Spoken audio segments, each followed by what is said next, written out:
Okey, sekarang bateri kita 28% lah. Kita tengok sini memang seperti apa Cherry katalah 15 kW per 1 km. Okey, mari kita test berapa persen dia nak penuh lah daripada 28 ke 100% dengan menggunakan original wallboard charger. On, tap, hijau, hijau.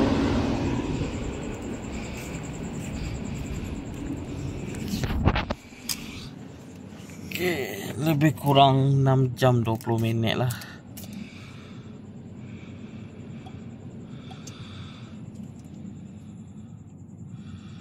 Okay, lebih kurang 6 jam 20 minit. Sekarang pukul 11.30 malam, lebih kurang 6 pagi esok lah. Okay, original wallboard charger 28%, lebih kurang 6 jam 20 minit lah nak full charge.